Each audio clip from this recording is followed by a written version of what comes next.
Hi, my name is Glenn Martinez. This is a 1,200 gallon tank.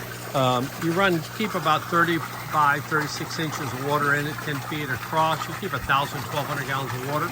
This is water returning from our artesian pump, about 1.3 amps to run. Very, very economical. We have a 60 watt air pump, a minimum of one. Sometimes I have two. This tank has about 300 to 400 fish in it. We normally have one fish for 3 gallons of water. These two tanks here, the fish in this tank, yesterday we harvested some 3 and 4 pounders out of here, and they sell for $6.50 a pound. Over here, this is also, we got tilapia. We have mixed breed. We have Niloticus, we have the reds, we have the white. We let them mixed breed so we get some colorful fish. The system is very, very energy efficient. It costs me less than $80 a month of electricity to operate it. You only need 2 60 watt pumps, and that's a backup to the flowing water. You see the water flowing over there in the background. Over here it's coming into here, and this water coming down here, it goes down to the bottom and it causes a tremendous amount of aeration. It's called bubblification. If you see the bubbles over there, that's what's water falling here. It goes in a pipe, makes a U-turn, comes back up, goes over there, makes a U-turn, goes down, comes out, and that super aerates my water, so we have very, very healthy fish. The way the system works is very simple. The water comes out of the tanks at the halfway mark. They have filters to keep the fish from keeping in the pipe. Goes down, comes out. These fill up. We have barrel siphons on them. By the way, I'm gonna walk away, so I'll just show you this. This is a tea maker.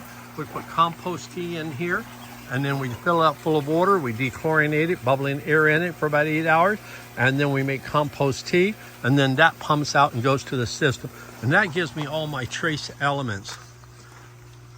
This is a Zola. We raise this to feed the fish. We have always 8 tanks online over there with the screens on them, keep the ducks from eating it.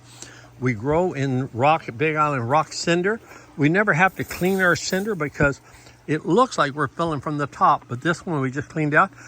The water goes to the bottom and then it spreads out and it comes up, and there's netting material underneath this 1 foot down on a false bottom, and so the rocks stay clean. They don't get clogged with dirt.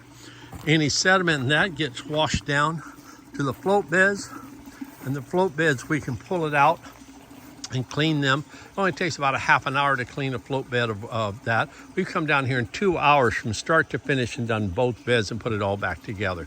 So no problem at all. So these are 2 4 foot by 20 foot beds. These are the siphon drums. These have bell siphons in them, if you're familiar with that. And what that means is when those containers up there fill full of water and they get up to the height in here, then this one flushes, dumps the water in there. From there, it goes over to the sump tanks. You can run all this on solar if you want to. Unfortunately, I live in the shadows of Olomana Mountain, so I only get 3 or 4 hours of direct sunlight for solar a day. These are the sump tanks down here at the bottom. And what these do, they collect the water from the different barrels. There are 5 different barrels controlling the garden. And then at the bottom, there's a filter system to protect the pumps. There are 2 artesian pumps. You only need 1. We run 2, and we have float switches inside. We put this cover up just to keep the leaves out. It really cuts down on the maintenance to have a cover over your tanks. So that's about the gist of it. And so I believe we have a count of 31 of the 4 by 4 foot containers, 2 4 by 20 foot float beds. But we grow a lot of chayote squash, and that is coming up here. But we have all these beds. This is where we grow the azolla. We harvest 3 to 5 gallons a day, and then we feed that to the fish. So it takes the nutrition out of the water, and then we feed it to the fish up there. But anybody wants to take it, we're willing to lease it in place, the system, or we can take it apart and ship it anywhere. And like I said, Matt, Young Brothers gave us a quote of about $14.50 to send it all the way to Big Island, to Hilo. So I give you an idea of the cost of shipping it anywhere. We would take it apart for $2,500 and put it in the container and deliver it back down to Young Brothers. All you have to do is pay for the truck, the semi-truck, to come out and pick up the container. And that's about it. And then from your side, deliver to your farm. And we'd be willing to go. It'd take normally about a week to set a system back up. And we would come there and supervise that. help you do the layout, etc. for $2,500. So it's $15,000 for all the materials, and that you can come and take it yourself and take any and all that you want to. If you're here on island, you come and take everything, the bricks, all the piping, everything. If you're shipping to the neighbor island, you might just want to take all the tanks, the pumps, the aerations, the bell siphons, etc. Not worth it to ship drums. You can pick up brand new drums for $20 a piece. So yeah, something to think about. But anyway, it's a lush, interesting way to grow your food. We've had a lot of fun. This has been in operation since 2008, growing everything from lemongrass to all of our veggies, a lot of taro, a lot of chayote squash. Anyway, it's here about 7 minutes long. I just wanted to show a short little tour. If anybody's interested, they're welcome to come and visit.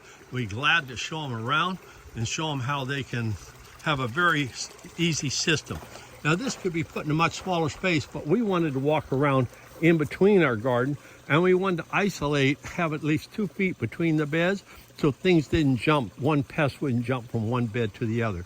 That has really saved us when we've had problems with the pests, is you don't have it all run right down a row.